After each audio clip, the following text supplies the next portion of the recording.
Hogstye.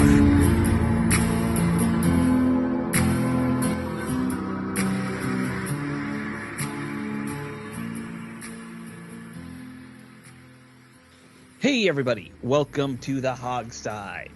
It is getting very, very close to football time for all of us. The Hall of Fame game, of course, happened this last Thursday, was it? It was Thursday, right? Yeah, Thursday. Yeah, it's a weird day to put the Hall of Fame game on, but that's... Also, it didn't look like it was in Canton either, so... No, they keep expanding that stadium, which is weird to me. It keeps is that what it getting bigger. was? Yep. It looked like it was like some new stadium, so... No, it's the same stadium. They just keep making it bigger and bigger. Why? I don't know. The first year, I think it was like 10,000 people. Now it's almost 30,000. Well, I mean, what else goes on at that stadium but the one game a year? The local schools all use it, I believe, is what I've heard. Do they? Okay. Yeah, it's one of those things. They all use that one. Oh, my bad. They all use that one stadium? I think that multiple schools use the one stadium. A lot of places do that now, where they'll build one really nice stadium for all the high schools. In my locale, my Houston area suburb, yeah, there is a pretty large stadium that is used by every school in the area. Yeah. And it may be like 15,000, maybe. Yeah. I don't know, but it's not a small place. Texas is known for that. There's multiple of those in the Houston area. Yeah. I think every county has one for the most part around. Because I've been to Houston a few times and I've noticed them because they're giant. They don't build them subtle either. There's one that's just outside of the loop that's like, it looks like a stadium, like a real 25,000 seat stadium. Yeah, I know there's one. I think there's one it's in Sugarland where my wife's family probably is. Yeah, I'm sure. Yeah, there's a big one out there too. We love our football down here in Texas. Yeah, they love their high school football for sure. Yes, absolutely. They're not so wild about pro football because they have the Texans, but right. High school, yes, they love their high school. They're and they love. What about the Cougars? There's a group of fans, but it's not like they're not burning for it. The U of H grads obviously are all over it. But there's not a ton of like, I'm a local, so I have to root for the Houston Cougar types. Well, college football's weird like that too. And the Cougars are more known for basketball anyway. But they've been pretty decent at their level in football for a while, though. Oh yeah. They got that guy from West Virginia. I'll be forgetting his name, but yes, the West Virginia coach came over trying to make some things shake over there. Yeah. One of my kids have been to one of those games. I mean, it's a good time and all that. Yeah, and of course nobody goes to the Rice games. No, nobody goes to it. No, even the Rice people don't go to the Rice games. Right. It's an academic school. It's for learning. I drove by the Rice football stadium the other day and I thought, what is this? It didn't even occur to me that I was seeing the Rice football stadium for the first time. Well, shout out to Sean Taylor, little brother. I forgot his name. Absolutely. Oh yeah, he played. He's there, isn't he? He's at Rice. Gabe Taylor. I've been saying for like 3 years I'm gonna go track him down and get him on the show, but I haven't done it yet. Yeah. Well, that's enough about Houston football. Jamal brought it up. Not me. I'm not even a fan. I don't know how we got there. So I watched all of maybe 2 drives from each team in the Hall of Fame game. As much as I like preseason football, Hall of Fame game is just a tough one to get through. I watched most of it. I was doing something around the house, and I had it on kind of in the background, and it looked like the Jags were the Jags pretty much. Yep. As you might expect. And they interviewed all the Hall of Famers and stuff. It really freaking irritated me that when Tony Baselli came on. Yeah. I mean, props to Tony Baselli and all that, but the idea that he is in the Hall of Fame before Joe Jacoby is kind of just a crime against football. Yeah. And by the way, you tweeted something out about that, and some Hall of Fame voter got very pissy with you. Oh, yeah. That Russell Baxter. So he's a pisshead, generally speaking. And back when I did Twitter regularly, I argued with him regularly because he's one of these, I'm a writer and you're not, and I'm very sensitive and I know more than you do, even though I actually don't. He's one of those guys. So screw Russell Baxter. Yeah. Nothing he argued made any sense. Oh, I know that guy. I just realized that. Yeah. You probably argued with him too. Nah, I don't even. I think I actually. I still follow him. I muted him. I was like, I got sick of him for some reason, but I muted him instead of. That's why. Probably got sick of him. Hope you're listening, Russell. Yeah. I knew that name. Okay.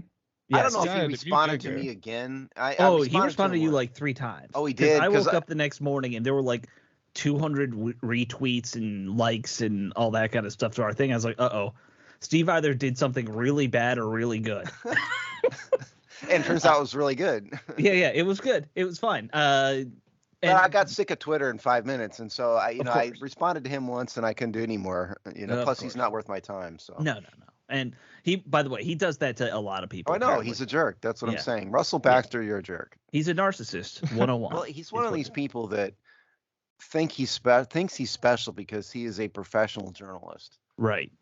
And by newsflash, he's on every like low rent football site there is. Mm-hmm. He's not like he's with ESPN, so just calm yourself. Right. Here's the thing.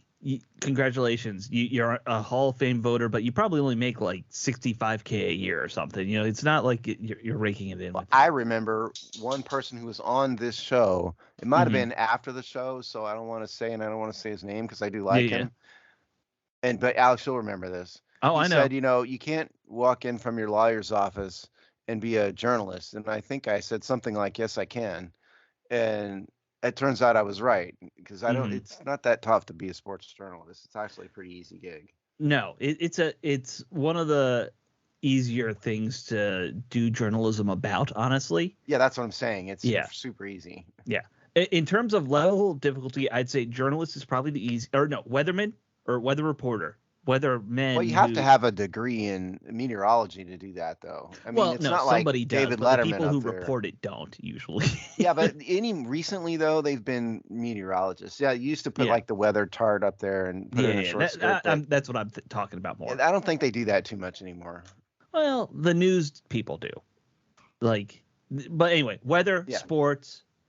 Maybe I guess politics next because there's press releases. It's pretty easy to. And I don't want to get into all that. Yeah. But certainly sports journalism is super easy. So it's not that tough. Right. I mean, literally did walk in. Don't get me wrong. I love Rick. I love all these guys we deal with. But there's a reason we're doing this. We walked in out of our lawyer's office, out of our IT office. Yeah. And in Sean's case, out of no office. And then, no, I'm just kidding. We love you, Sean. Yeah. Wasn't he an accountant at when he started? Yeah. Yes. Yeah. Anyway, let's get. Yeah. All right. So first, speaking of sports journalists, I want to say thank you to Jamual because Jamual, you tweeted something about the RFK stadium demolition, and you put me in the tweet, just about how I had bought a seat way back when. I replied to it how I had bought it and they had canceled the order because they had jumped the gun, and it got me on the news on Thursday, which is cool. So and you made no effort at all to promote the site. I mentioned the site multiple times. They used 2 seconds of my 5-minute interview. We will not let you get free promotional material out of this. Exactly. But I literally went back and forth with the guy about our website and our podcast, and he's like, well, how long have you been doing it? That whole thing, we just discussed it. He used 2 seconds of the actual interview. But that's fine. It was a good line. Yeah. It was my funniest line. I said, yes, please remove all the cancer causing asbestos from the stadium, then give me the seat. That's fine. The funniest thing, Alex sent it to me and I did watch the thing because obviously I'm not local. And the funniest thing to me was they were all like flabbergasted about how much that you paid for the seat. Oh yeah. And then they admitted they're both going to get one. Well, they like you've talked before about how you've been saving for it and it's a thing. And, but they didn't, none of that came out. It was, they got one of the main studio anchor just said, how much did it cost? And the guy said $400. And he went, what? $400? What do you do with this? That was in there too. I don't think that guy was a sports fan particularly. No. I mean, the guy who I did the interview with, Eric, I believe last name Flack. Yeah, he is. He's a local guy, and was he a sports reporter or a general media reporter? I think he's kind of general media or maybe local politics because I don't recognize him from other sports stuff. But anyway, he was a good dude when I was talking to him. Well, I'm glad you got on TV, and I'm glad to see it didn't crack the camera lens. All 4 seconds of me live, and then and a still photo from 10 years ago because he's like, hey, do you have any photos of you in Redskins gear? And I was like, well, I'm at work, so I don't have my computer. Let me dig through like my old Facebook photos and just see what I have. Yeah, and you had a real jersey on, not the fake one that they have now. So that was no. That was an old Redskins jersey, custom jersey with my own name on back. Yeah. Because you played professional football. Yeah.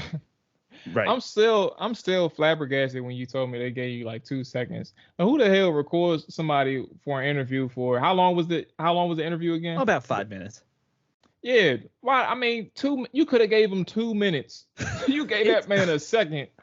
It's fine. The video quality was part of the issue. We were doing it over Zoom. They didn't love the video quality. Well, I have been a part of 2 in the room with 3 media interviews with major big name politicians that I was working with or for.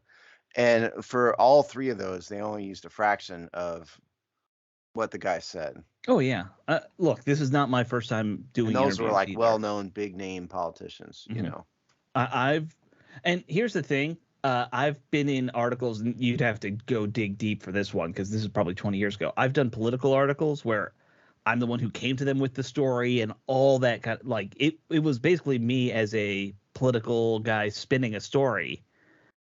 Very low level local politics thing, but they don't even mention me in the end, even though I basically gift wrapped the story and gave it to them. Handed it to him. Yeah. Thank you very much, anonymous person. Right. I mean, so look, I don't take it personally that I got 2 seconds. To me, 2 seconds is still a win. You know? I wouldn't want to be on the news though. I mean, that's just I would have been like, my name is Jamual Forrest at the start of every response. Like, you ask me a question, my name is Jamual Forrest. Well, they mentioned me by name in the very beginning. Oh, all right. Okay. Yeah. Okay. Yeah. Because again, I'm pretty sure because of your tweet and my response and all that, that's how they came up with the story. I think it's because like 5 people read the tweet and they said this was the only interaction they had, so they ran with it. It could be. You know, like sometimes you just get lucky like that. It was cool though. I'm very happy. That's good. Yeah. This was a Zoom thing. It wasn't live. Well, the interview, yeah. One of those interviews I did with a politician was the reporter wasn't in the room. This was years ago, and the questions weren't even live. What they did was they sent us the list of questions, and then we did the response, and then they filmed together. Yes. Yeah. I didn't realize the media did that kind of thing. Oh, yeah.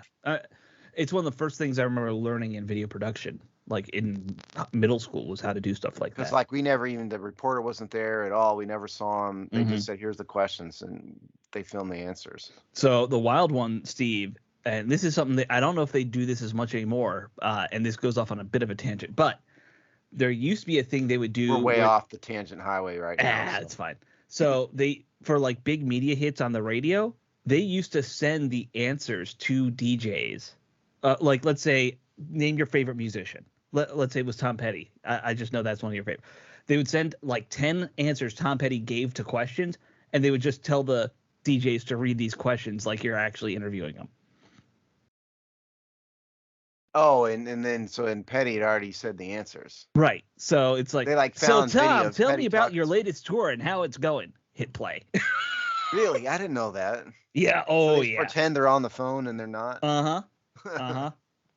That's interesting. I've only ever heard 1 or 2 people ever cop to it being a thing that they do. But because I would assume half ththese rock stars on the morning zoo would not be awake or conscious or sober enough to do an interview.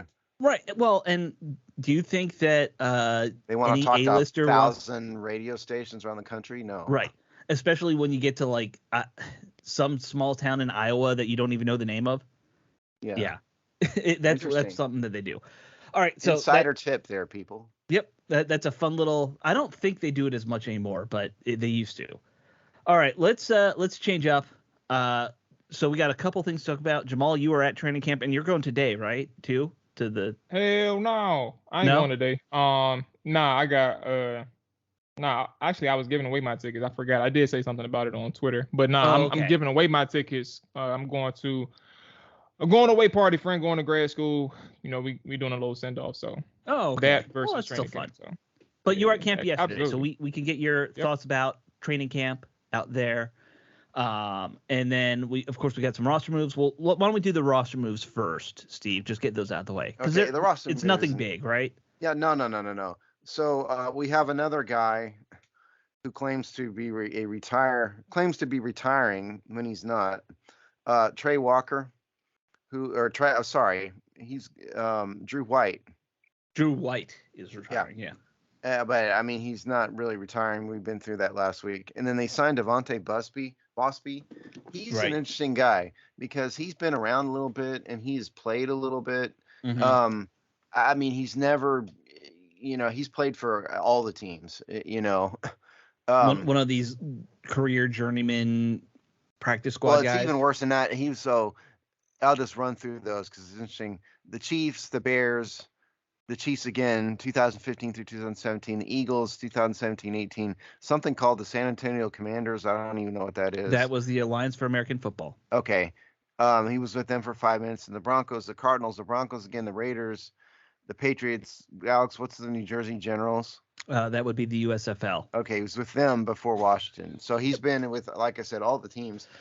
But so he has played a little bit. He does have game experience. He's active for 26 games.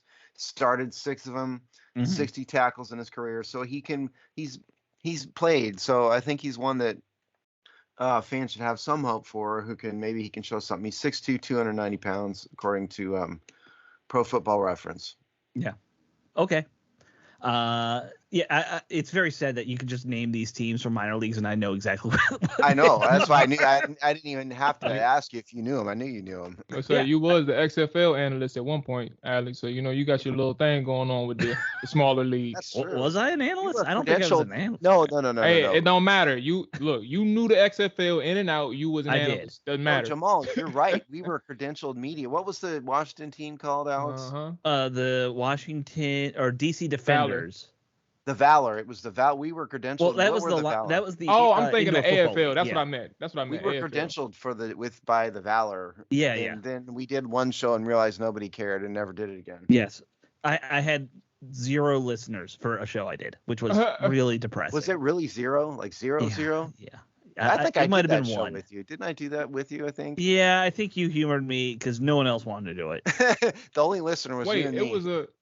I don't even remember this. I know you was credentialed because you talked about Grant Paulson. You Grant Paulson. I remember that. But I didn't know you did a show too. I did a single episode of a show and no one listened. And so I was like, I don't remember because that's how short the league lasted. It was a season. Well, no. They played 4 years. They played 4 years. They won the title. They won the. I know. That's what I thought. I thought they won the title in the first year because I know Ted knew he owned the DC and the Baltimore team. Right. He owned 2 teams. Ended up being up to 6. At one point, they were down to 4. It was the death throes of the Arena Football League. But conversation used to be so good. Death throes of this show too. So yes. No, but I bet we could do a whole episode of just people trying to stump. If we had callers, people could try and call in and stump me with Stump the teams. Trunk. If you know Eddie Trunk is. I know. I know that old. Yeah. Mm-hmm. All right. So were there any other moves, Steve? No, that was it. Okay, so just the one guy. Yeah. So just real briefly. So, roster wise, they're at 91 in camp, including David Bada, who's the international player. Right. So he gets an exemption. Yeah, he gets a pass, and we are at they are at about 15 million or so in cap space. So that's the roster report. All right. That's where they're at. That's cool. All right. So that's roster moves. Jamal, you were at camp. This is your first training camp in Nashville. I know you've gone to watch practices before when you got credentialed for a few things, right? Yeah. This is my first training camp at Ashburn. Right. So give us. I'm just gonna open the floor to you. Let us know what was it like going as a fan to Ashburn. Give us the skinny. That shit hurt.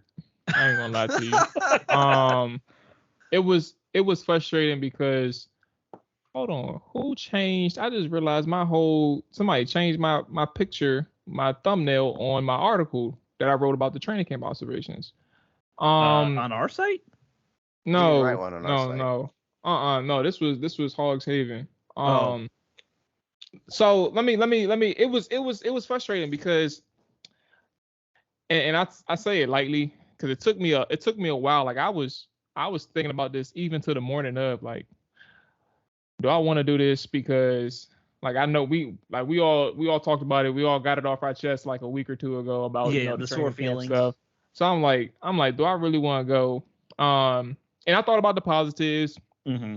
Just like Mo, football is football. When you get there, you can be like, hey, this is my environment. I love it. Whatever. Go ahead, do your thing. Take your nuggets and do all that.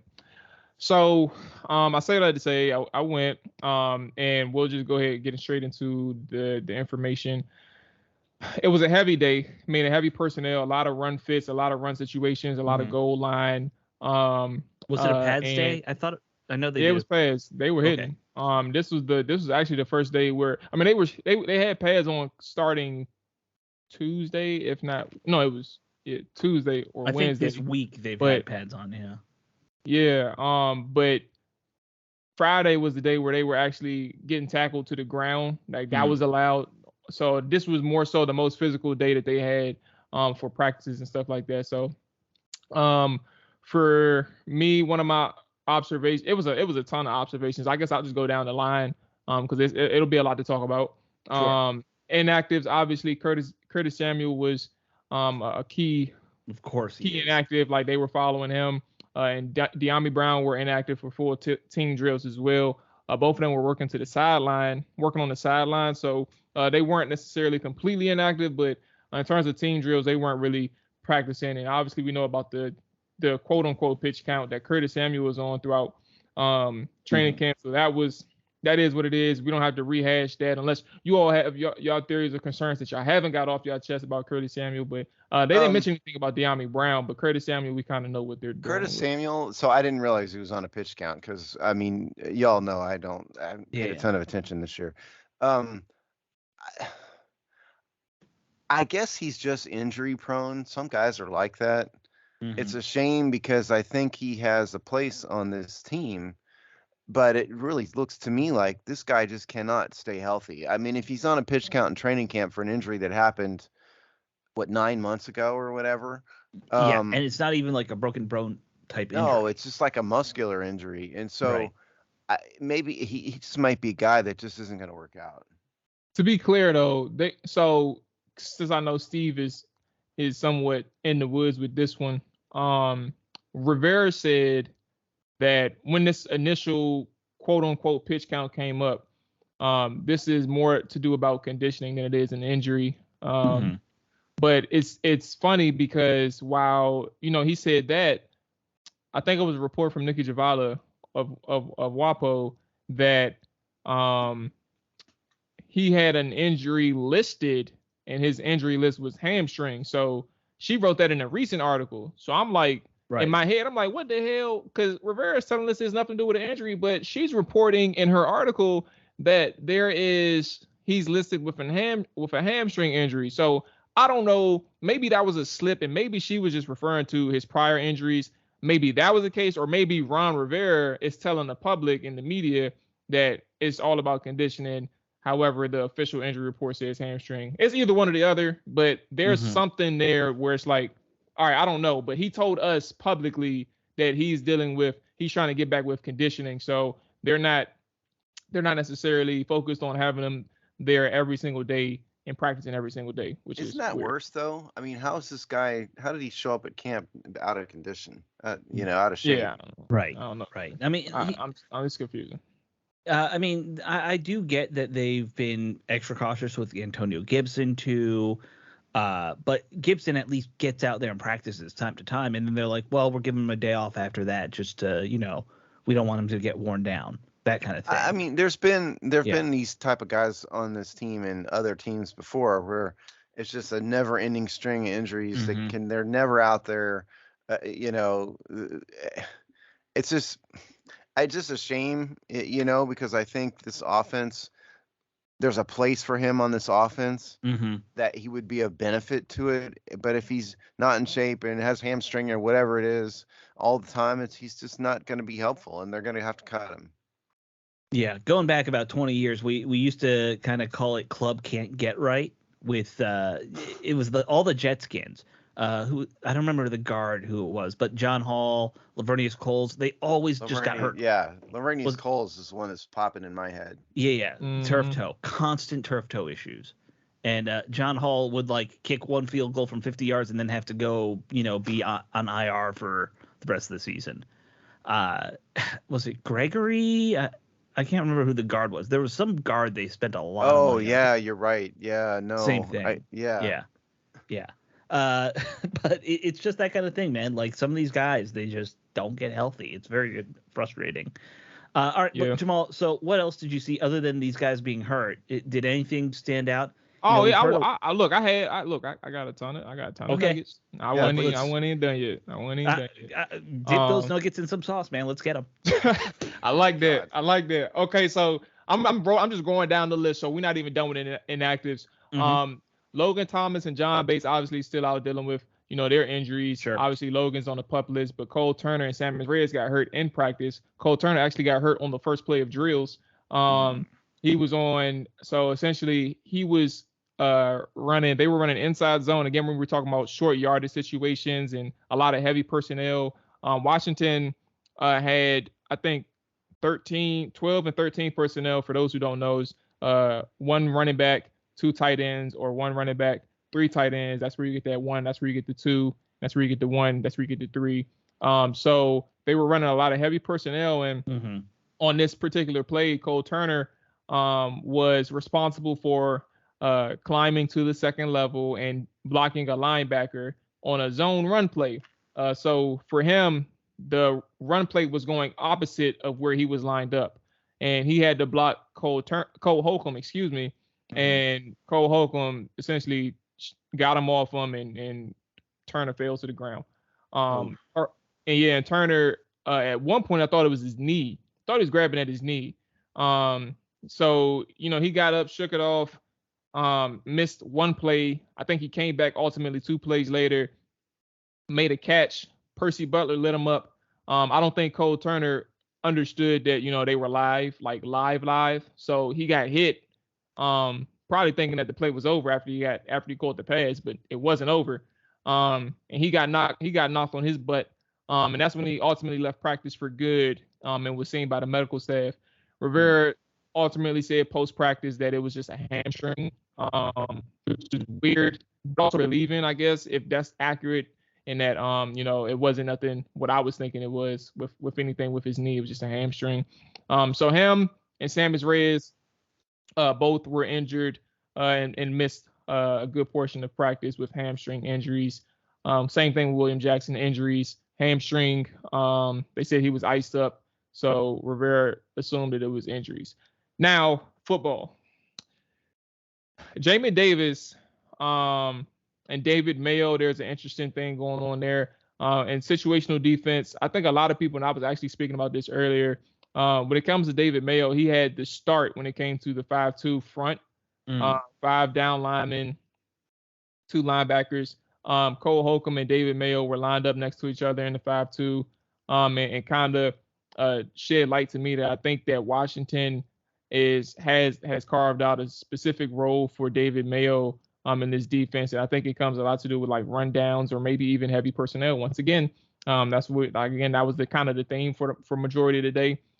So David Mayo saw a lot of burn with the starters, and Jamin Davis was second team with Khaleke Hudson in terms of the same lineup, 5-2 heavy personnel, and seeing stuff like that. So with that said, it's interesting because I think a lot of people, and I'll pause after this statement if y'all have anything on the situational defense, but I think it was interesting because a lot of people are, obviously hesitant and upset that Mayo is even getting a lot of burn in situational defense. But like, that's the key word. A lot of people are overlooking it. Like, we're talking about run fits, we're talking about run situations and run downs. And I get it. Like, you're not a fan of Mayo, and obviously if Mayo is playing in front of Jamin Davis, that's even more alarming. And I agree to that. Like, I agree that Jamin Davis not being in with the ones as a first round linebacker, if you're not able to be that effective in the run game, I mean, you have a backup filling a role for you in that way. that is concerning. But I think a lot of people forget that David Mayo was also in the same situation last year, like later towards the year. Like he always had this type of role, but I think fans didn't recognize that or notice that until it became a storyline this year in training camp, because they're actually seeing practices. But in games, he was all like he often had a lot of roles and run fits in situations like that. So I think that's kind of enlightening in the sense that we now know further that they have ideas and plans for David. Look, so Ron Rivera made this bet and he needs to line it. And along these lines, I forgot about another roster problem. Drew White, apparently, he was another middle linebacker type, tore his ACL, I guess, this week. And so they lost him on top of Trey Walker. So they're down linebackers in a group that they didn't have a lot in the first place. David Mayo and Bryce Notary are the only two I have listed as middle linebackers on my roster chart that I do. Mm-hmm. Only ones. I mean, Cole Holcomb may do it by default. You don't misunderstand me, but they don't have anybody. So the idea that David Mayo is playing a major role, apparently, which is, what Jamual saw and was just talking about, it is by default. Okay. They had every opportunity to sign a real free agent, like a starter level free agent. They had every opportunity to draft a linebacker. They probably should have spent a first-round linebacker on a big-time, a first-round pick on a big-time linebacker, or a second-round pick or something. They don't have anybody. And Ron Rivera has intentionally not brought anybody in. It's his fault, and this is why he's stuck with David Mayo playing a major role. I mean, look, that is I can't disagree with you there. I mean, I understood that they wanted to bring in somebody, they just didn't want to pay for it, that's the mistake. They're being cheap. Yeah. It's not like there's no cap space. No, they have 15 million. Enough, we know that. Yeah. The thing that I find interesting about this is I kind of figured once they lost Ioannidis and they lost Settle, the whole 5-2 look wouldn't be a big thing for them this year. But it sounds like they're still trying to go with it, which is kind of weird to me. I mean, I guess they did spend. Say that again. Sorry. I was one more saying time. That because they lost both their third and fourth defensive tackle from last year.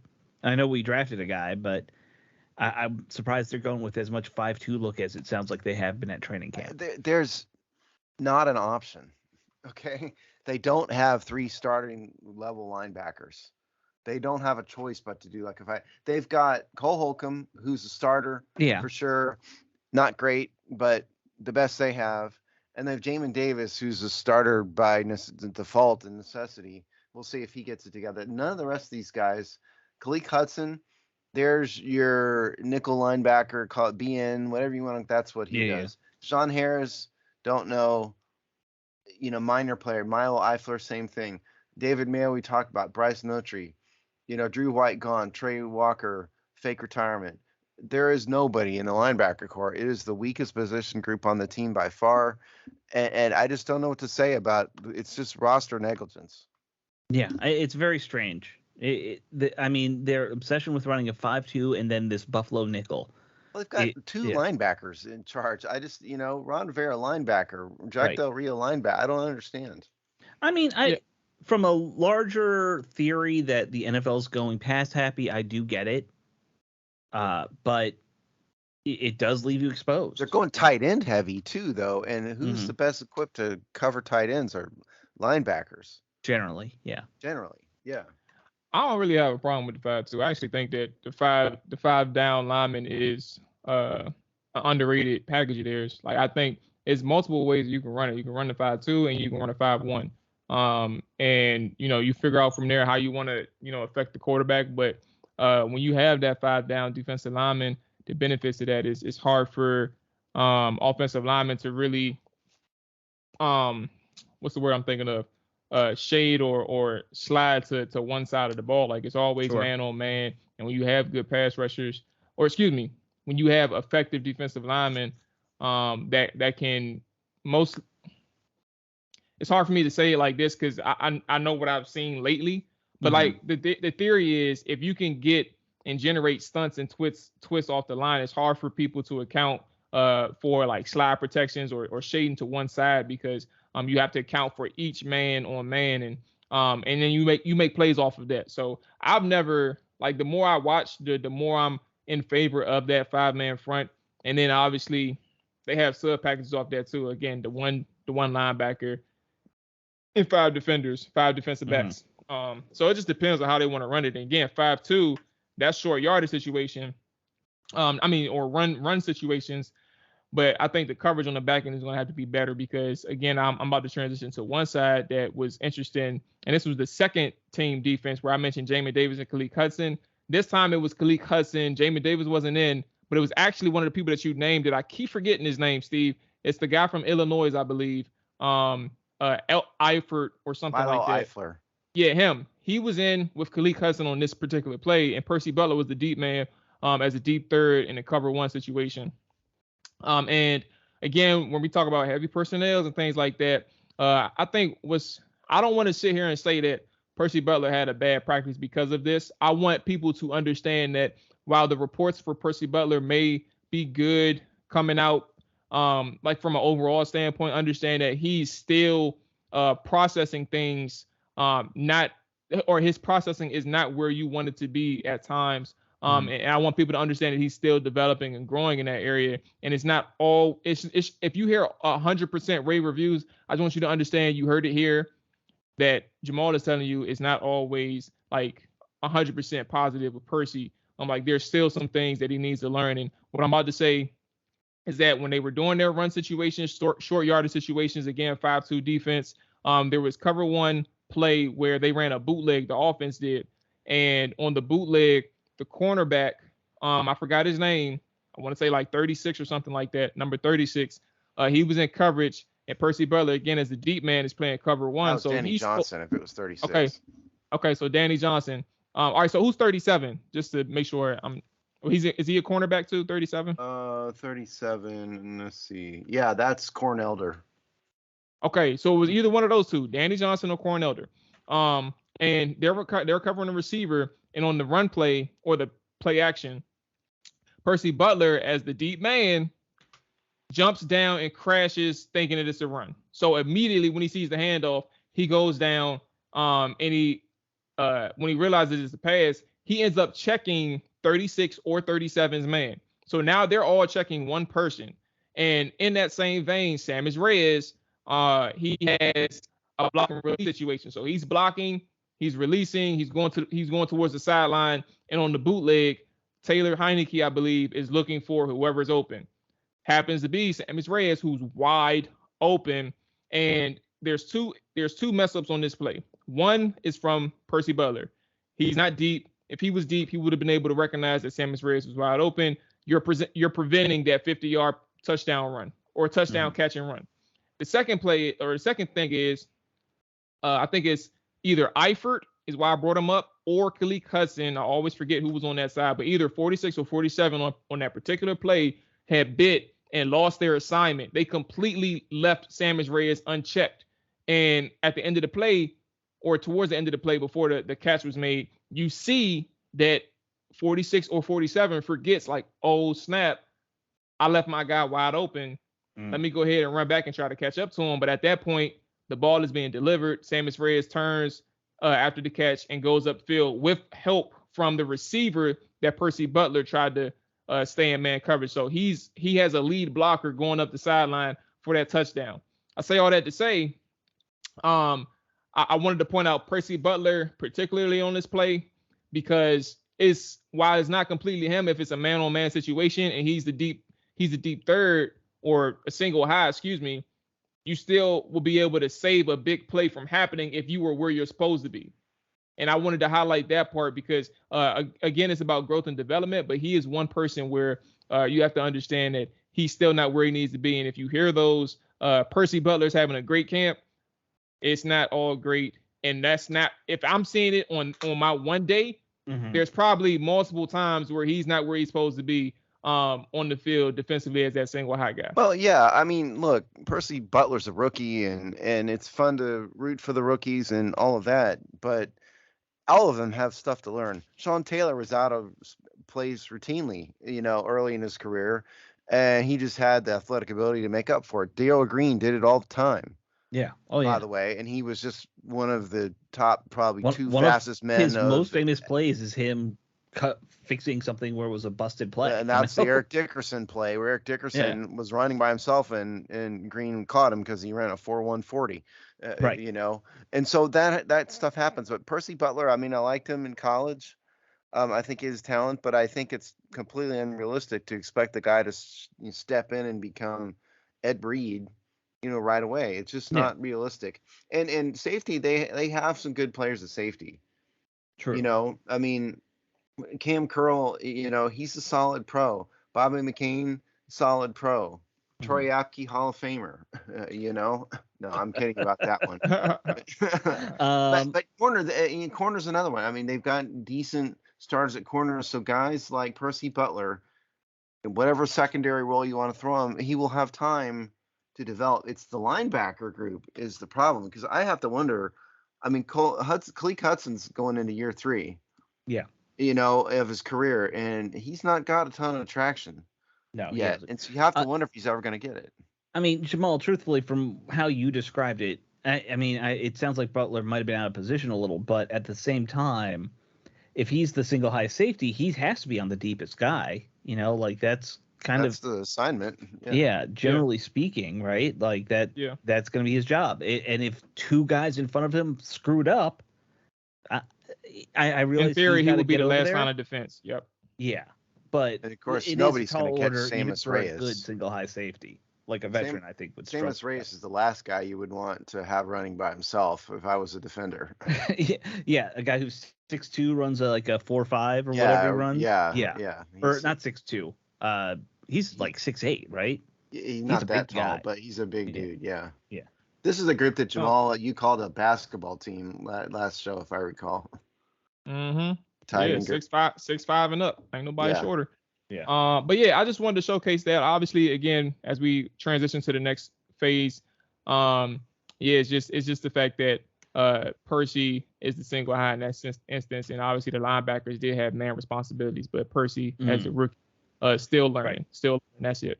I'll do special teams because that's quicker, and then finish. Sure. I think I'll finish up with pass rush and offensive issues. So special teams, for those who aren't aware, Dax Milne was on kickoff and punt return duties.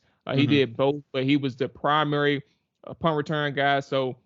Primary kick return guy. So odds are is they're trusting him to start off the preseason at least to see if he's the person that they can trust moving forward in terms of special teams returning. So that's probably your guy at least to start things off for Carolina, the preseason game next Saturday, and going from there. For the other guys that was out there, Kyrie McGowan is a rookie. He saw action. He had 3 reps at punt return that I saw. 2 was an issue. 1 he muffed. 1 was a bobble. And then the other one was clean. So for a guy who was out there before practice even started for like 30 minutes fielding punt returns, practicing, that's kind of a bad look because I don't know why you dropped him if you were practicing for 30 minutes doing that. The other returners, Dax Milne, again, I mentioned him, Jahan Dotson and Alex Erickson. Jared Patterson was also in the mix too, but he wasn't returning anything. He was actually on special teams on punt return as a jammer. So he's trying to find his way on the roster through other means outside of running back. Okay, so that's special teams. Let's get to pass rush drills. Wait, before you do that real fast, on special teams, was Dax Milne the only one you saw returning kicks? There's a bunch of guys like Jaquez Ezzard and some others that have done it in the past. Yeah, he was the only one I saw returning kicks, specifically returning kicks, not punts. So yeah, that was that. Let me go back. Pass rush drills for Darian Mathis is really the reason why I went down there. I really wanted to see the trench work because there wasn't really no word on Darian Mathis, and a lot of people, to be honest with you, they don't really pay attention to like the offensive lineman, defensive lineman like that. It's not many that do that. They look at the specialists, they look at the skill position guys and all those things. So I went down there to see Phil Mathis, and he actually had a good day. Productive in one-on-ones, productive in two-on-twos. He wanted the point of attack a couple times.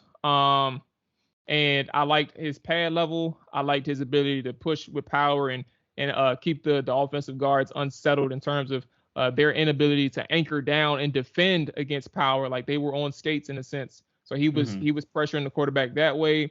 That's in one-on-ones. He won twice in 1-on-1s, and he won once on 2-on-2s that I noticed where, they ran a stunt game in the 2-on-2s. And as the person who was the second man coming off of the crash man, he was able to provide pressure, split the offensive guard, and I think the tackle. I think it was the offensive guard and tackle. If not, yeah, it was offensive guard and tackle. Yep. And he was able to pressure the quarterback that way. He actually won. It would have been a sack based on the drill. So I like his day in pass rush. There was one instance where I saw him as a backside one technique. I know that's a little too technical, but essentially he lined up near the center and the guard on one play. In actual full team drills that's where you kind of want to see his presence felt as a run defender. And on this particular run play where he was backside, he had to take on a double team and he lost leverage and actually got put on his butt. So looking at my notes, I'm surprised I didn't put that in here.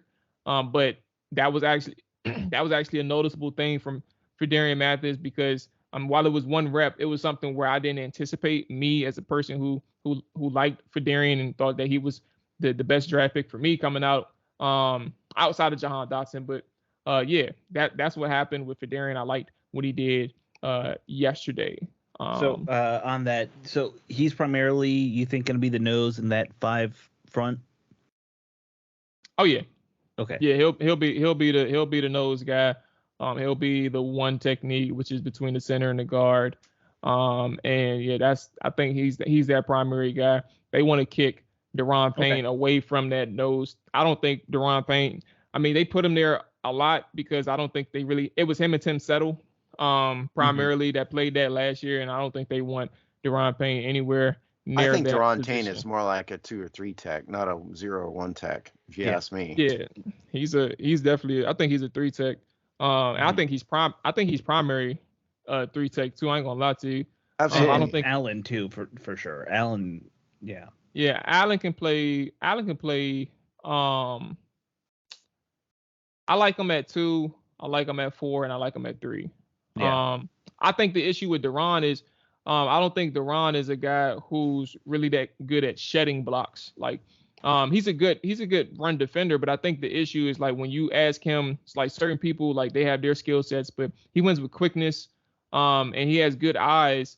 But I also just don't think that, if you're asking him to get off a block and make a play, that's where his issues comes in. I don't think he's really good at completely getting off blocks and coming off clean, if that makes sense. So and when you up as a 2 tech, you're up when you're like even number, put it that way, for anybody, even number, you have 2-way responsibility. So you have the gap to your left and you have the gap to your right, which means you have to have good eyes, but you also have to have the ability to shed and make a play, as opposed to one gap responsibility where you just have to be aggressive, shoot, and win with quickness. I think that's why I think that he's primary 3, but John Allen can do multiple positions.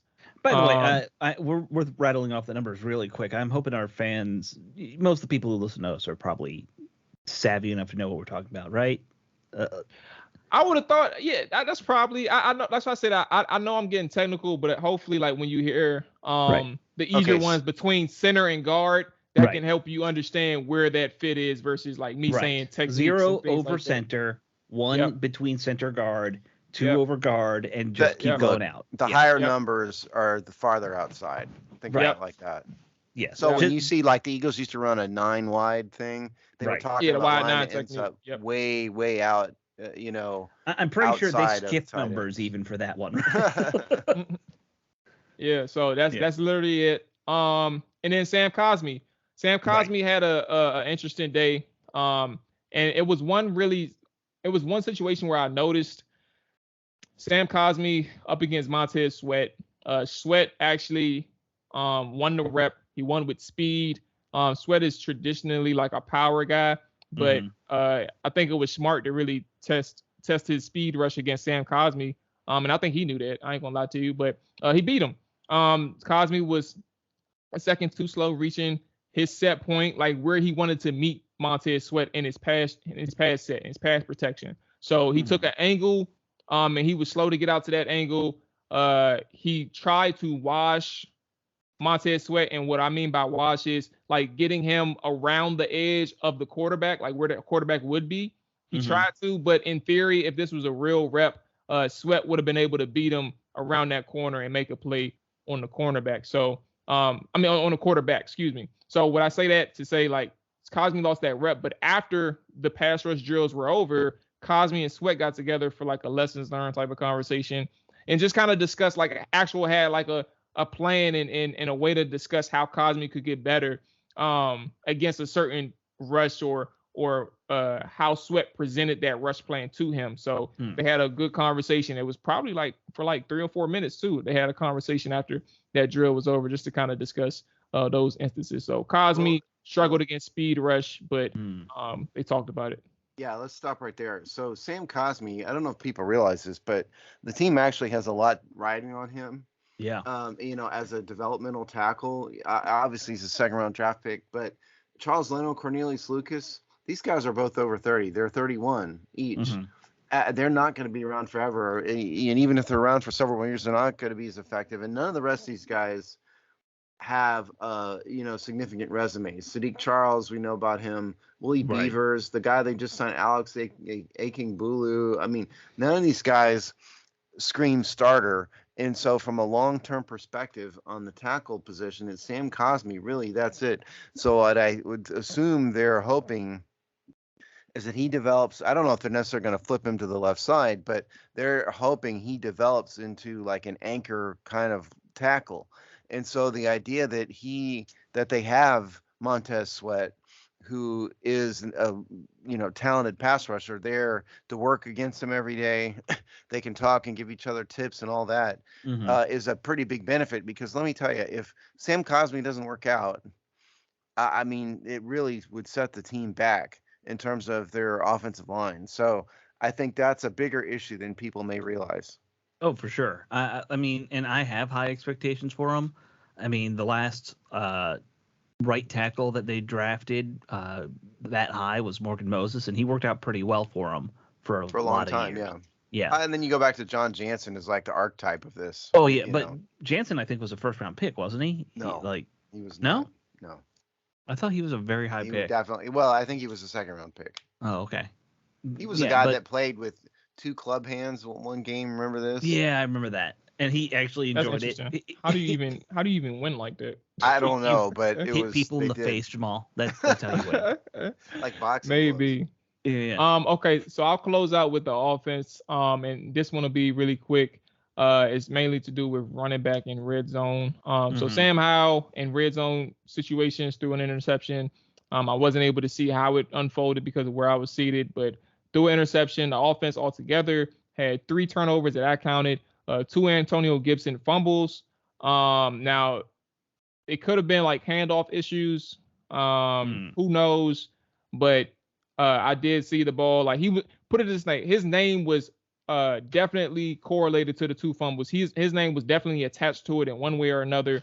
The coaches would know based on like the tape, or even the people that was right there. Like if it was a bobbled snap and when he got hit, the ball just flew out or something like that. Who knows? Because of where we were, it's hard to really see it.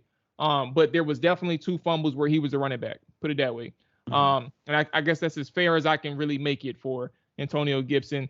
And then obviously another instance where he had a rough day was pass catching. It wasn't all bad, but when you win in one particular rep where you win as a route runner, you create that separation, you win your one-on-one matchup, and you get the ball thrown your way and you drop it.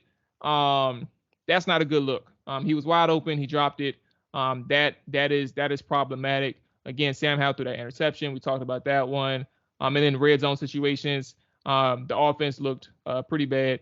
But in that same vein, the defense looked really good. They were smart. They were really in tune with their responsibilities. It looked like they communicated a lot. They were able to motion effectively, or match the motions. Excuse me, because sometimes there's defenders who will run all the way across the a field to match their man, but sometimes based on your responsibilities or based on how you're coached, sometimes you communicate with your safety who's not in the box per se, and you kind of communicate with these guys to match man instead of running all the way across the field. So like I say all that to say, like when you're man matched in goal line situations, they were able to stay locked in and defeat whatever it is that the motion or the offense was trying to accomplish. So in turn, a lot of throwaways.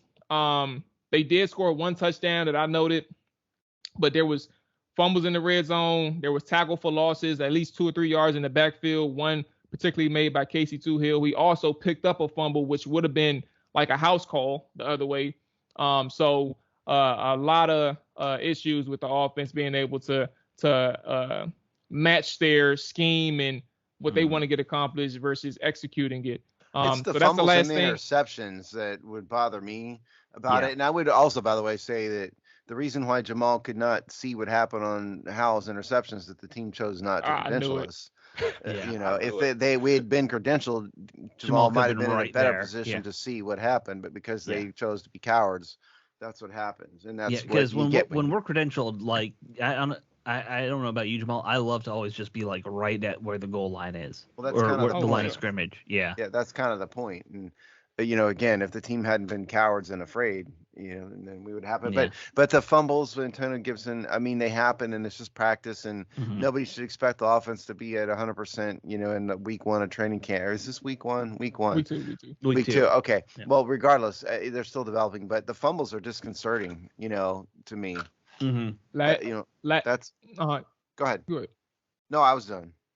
Okay, so last thing, and this is literally a sentence. Side note, just keep a note on Brian Robinson. He had an effective day on Friday, but he'll definitely, like, if he looks good on Saturday against Carolina, there's your storyline. That's the storyline that you're going to have to follow moving forward, because if he has an effective day, it's not about benching Antonio Gibson, but he's going to be more involved in the offense than you think if he shows against Carolina, and then obviously moving forward the next couple of preseason games, that if he shows something, he's going to be more involved in the offense than people think. Well, one of us thought exactly that and wrote about this 2 weeks ago. It's obvious what they want. Now we'll see if Brian Robinson can perform, like Jamual says, but it's obvious what they want him to be, the lead power back, and have Antonio Gibson play an alternative role. That is what is going to happen if Brian Robinson can play. Now we've seen drafted running backs before fall on their head, reference Samaje Perine just as an example. Who was the other guy that Kelly? Him. Not Malcolm. Robert Kelly. Yeah, him. Robert Kelly. Yeah. Well, and then they also, anyway, so there's been a bunch of them that didn't make it, but that is what's going to happen. Jamal's 100% right, and Washington fans should get ready for that. So, Jamual, my last question for you about camp. You went as a fan this time. You've gone to Richmond as a fan and as press. Fan experience wise, not as fan. Always credentialed. Shout out to you never went as a fan to Richmond? Nah, I ain't making it. No, hell no. Okay. Were you credentialed this year, Jamual? I wasn't sure. No. Yeah, they figured that's because the team didn't credential. That's right. Or any blogs, right? No. But how would you say overall? I mean, even when you were press, you can see what the fan experience was, I think, when we're in Richmond pretty well. How would you rate one versus the other? Or how would you compare them? I mean, I guess I'll be honest. Obviously be honest, but I guess I'll say it this way, just to be blunt. Like, I love the other side of it. Like, it was, I understand the fans and like, for me, a person who's there to take notes, like I did meet somebody yesterday who I'm actually planning on having a meeting with this week to help the situation, the credential situation, and see if that can go somewhere. And I met him on the fan side. He actually had some type of contact with the prior regime, the Bruce Allen one, before he got fired. So he's been around to some degree, I guess. I'm not going to sit here and prop him up that way. But I say that to say, like, the fan side is obviously there to, cheer and do the rah-rah thing, and that's perfectly fine. And it's cool. It's a good environment to be around. There's nothing wrong with that. But I also noticed, like, for me, a person who is locked in on actually what's going on versus like being there to be jolly, drink, or converse and all these things, that wasn't, like, I'm not here to, talk about anything other than what I'm seeing on the field. Like, I can have those conversations with people, but if it ain't about football, that's where I'm at. So I say that to say, like, I was still in my element personally because football is football, but And I think the fan base actually, who had a good turnout for the situation that they're in and that the fans are in, it was a good turnout, way better than what the pictures have shown earlier, which was actually the team's fault for doing a draft or a raffle, whatever it is. Yeah. They open it up completely now. So like, you want to go on a particular day, apply, you get it in like a millisecond. They send it to your email, say that you're good to go, you can come. But yeah, that's just it, man. I just prefer the other side where I can really just focus all in on football. Well, the lottery thing is because the team clearly had unreasonably high expectations about how many people want to go, because you can't have thousands of people at Ashburn for many reasons: space, parking. Right. They just don't want a bunch of people hanging around the facility. All of that. So that's the draft lottery. But opening up, clearly the way to go. And it appears to me, just from flipping through photos and stuff, that the Richmond camps were way better attended than these Ashburn days. And I know the first day they had like 5 people there. The photos I was looking at before the show from, I guess, yesterday, which would be Friday for you listening, looked like they were pretty good attendance, a couple hundred people at least, probably. I mean, pretty decent attendance, all things considered, considering the state of the fan base. Yeah, I mean, I think there's no question that they'd get better attendance back when they were at Richmond. Or when they didn't totally suck. And for many reasons, not just location. Yeah, because I mean, the fan base, without me being grumpy about it, I mean, the fan base has been decimated, for obvious reasons. Sure. So, all right, so that that wraps it up for me. Yep. All right, so 2 more little stories we wanted to just quick hit. One I saw from Rick Snyder that was cool, and I've since found it on fox5dc.com. There is a guy in Bethesda, Maryland, selling the largest Redskins collection of memorabilia known to exist. It is worth about $5 million. So, that is kind of what he's looking for it. It includes some really cool stuff. He's got all rings from all the Super Bowls, all the championships pre-Super Bowl, hundreds of game day programs, not team programs, but game day programs. He's got like a headset that belonged to Joe Gibbs. He has Jack Kent Cook's hat, his famous fedora. Did he steal that? That is the wild question. I'm assuming he bought it at like the estate sale or something. That'd be my assumption. How do you even? Or he went to a funeral and like stole it out of the casket. Yeah. I don't think Jack Kent Cook was buried in his fedora. So, but anyone if you look up a picture of him, he's always got that very distinctive like plaid fedora on. Just looking at the story, and as Alex said, because we give people credit here, the story's called Bethesda Man's Massive Washington Football Memorabilia Collection Up for Sale, and it's by Josh Rosenthal, dated August 5th. And I got to tell you, the one that was disturbing to me just flipping through it, there's a photograph of a number 44 athletic supporter here that this man owns. Yes. So we all know who that belonged to. Yeah, John Reagan's jockstrap. That's what we're talking about here. And that's just disturbing. And it's like displayed. Jamal's face right now. This is a part of the sale? Yes. Yep. It's hanging. The photograph. It's in the chat, Jamal, if you want to look at it. He's got to be up there, man. It doesn't say. Yeah. They're keeping him anonymous. I'm looking at it now. Yeah. The first thing I see, oh my God. So there you go. Jamal's found it. So here's my thing. My only takeaway from this, one, look, I appreciate anyone who's like into memorabilia collecting. I've got some memorabilia. I love it.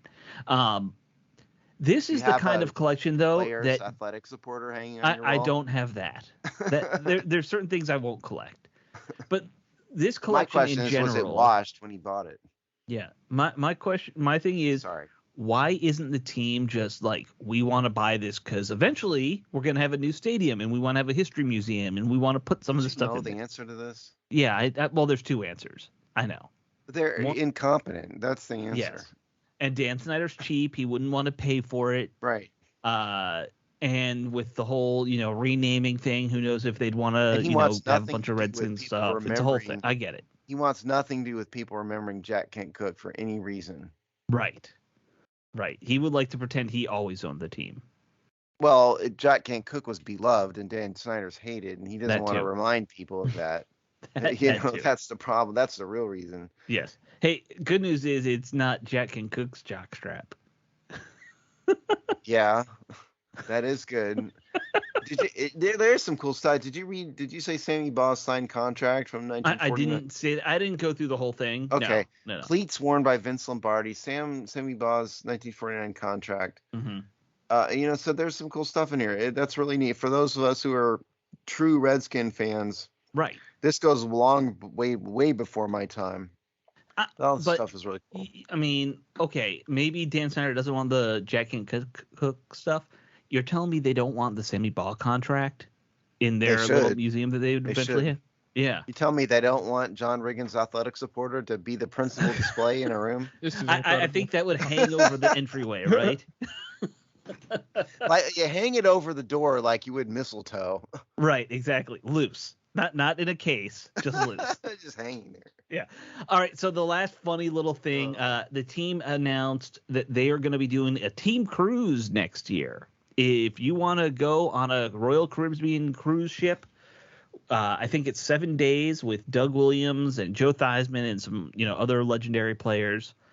The team is going to do a cruise out of Florida to the Caribbean. I just did a cruise not long ago for around the time of my birthday last October. I'm not a cruise guy. We did it for a friend. It was for her birthday, not mine. But I'm not into cruises. But if you want to go on a cruise to the Caribbean with Doug Williams, I hope they don't bring the cheerleaders because we all know how that went last time. I mean, and I'm assuming they're inviting women on this boat. Right. But it's probably, if you are female, it's probably not a wise idea to go, considering it's the team that has abused women is hosting the cruise. And in terms of the John Riggins and Doug Williams, obviously it'd be cool to be around them and all that. But understand how this works, okay? So these cruise ships, if you've never been on one, have VIP areas. Under normal non-hosted cruises like this, you can spend a lot of money and get a special cabin in a special area where everybody can't go. And so that's where odds are Theismann, I can't speak for them clearly, but that's the odds are where they will hang out and they will make scheduled appearances here and there. So it's not like you're going to sit down with Joey T in at the buffet line and talk to him. That's not how it works. And so really, if you have the green wristband, you're only allowed in the green areas, that kind of thing. Yeah. And so do it if you want. You'd have to be a real sycophant for the team to want to do something like this, but you do it if you want, but just understand that this isn't going to be a let's hang out with Doug Williams for 5 days thing. Right. I mean, never know. Maybe Doug will be more than that, but that's what the history of how this works. Historically, that's what happens in all these things. And like Kiss does cruises all the time, right? See, like there's a Kiss cruise that Kiss does it every year. Jamual and Kiss is a rock band. Yeah, I don't know who Chris is. Well, I don't know, man. I mean, you're not a fan of rock and roll, but they do. The question is, do I listen to them? Do you listen to Kiss? That's the question. No, okay. Oh man, that's a bummer. So the only other thing, somebody asked me this on Twitter, and I'll just put it out there for everybody. The reason they're not doing this out of Baltimore, because there are cruise ships that come out of Baltimore, it would take 10 days to go down to the Caribbean and back, and that's not without stopping. Well, so also, it's pretty funny to say that cruise ports are typically tropical, vacation spots. Baltimore is about the least vacation spot thing on the planet Earth, at least in the United States, and you're gonna have. It's a good spot for them to go to Bermuda from. That's why. I know it's just crazy. I mean, use your head, people. I mean, my goodness. I wouldn't say no to going out of Baltimore if you're going to Bermuda, but anywhere else. You kidding me? Yeah. I would definitely say no to just think it's funny that Baltimore is viewed as by some as a cruise line spot, but I mean, you're talking about the mid-Atlantic. Right. That's nowhere. I mean, what would we decide 3 weeks, right? To go to Bermuda and back? No. To the Caribbean and back. It's 3 weeks. It's 10 days. Yeah. Yeah. That's a long trip on a boat. Yeah. It's 5 straight days of going down, 5 straight days of going back, and then whatever you do while you're down there. Hope you don't get seasick. Yeah. Like my wife did, and that's why I'll never go on a cruise. Yeah. Hey, I hope she got seasick early. Or was it like later? Every time we were not in a port and we were like just out on the ocean, she was seasick like crazy. So I got seasick on an open ocean fishing trip once. Oof. And let me tell you something. When you get seasick, it doesn't end until you get off the boat. It will not end, period, until you're going to be sick the entire time. Because that happened like halfway through it was a whole day, like 12-hour trip. Like about halfway through, I feel bad, get seasick. And it just didn't stop. Yeah. And there's nothing anybody can do about it. You know, I didn't take Dramamine, or I should have, and I was like, I don't need any of that junk. See, that's the thing. My wife took Dramamine. There's these things you can wear on your wrist the patches, that help. Yeah. I didn't do any of that, and that's why I got seasick, which is my fault on me for being stubborn. But point is, it doesn't help once it's already happened. Yeah. And what's amazing, though, and I don't know if this is your experience with her, as soon as we hit land and she could get off the boat, she was fine. That's what, yes. When you get on land, it's over, but you're going to be sick entire time you're on the boat. Yeah. Yeah. I had one instance, this year in Jamaica. It was a small boat. We went out there and to like this reef, the coral reefs area in Jamaica. And, you know, I was a little influenced too on the boat trip out there. In Jamaica, I'm shocked. So I you know what I'm saying, you take that for what it's worth, but I didn't notice it. Like I was like, I don't feel right. But I knew what it was, because when I got back on land, I just got to make it back to land. But I knew I like for like 15 minutes or 20 minutes, like on the way out there, it was cool. But when we got to where we wanted to be and the boat started rocking like a small little boat, the water started. I was like, hold on, bro. I'm a maintain my composure, but something ain't right. Yeah. And something ain't right, and this thing don't feel normal, because I don't never feel this way. But that was the only time I got close, because I knew I didn't feel good. But that was the only time I ever got close to being seasick. I agree, it's not a good feeling, but that was thankfully only like a 45-minute thing, like a 45-minute experience where I felt bad for like 15 minutes. So if you want to take the Caribbean cruise out of Baltimore, you're going to be sick for 10 days. Yes. Yeah. I don't get seasick. One of the few advantages to having a severe hearing loss in one ear, having no cochlea. Well, that's from a biological standpoint. That is why you get seasick, is the cochlea in your inner ear. Yeah. And I don't have one cochlea, so I have one in my left ear, not in my right. Alex lives a mono lifestyle, to use. I do. To quote yourself. Yeah. Yes. It's very funny that I work in audio production.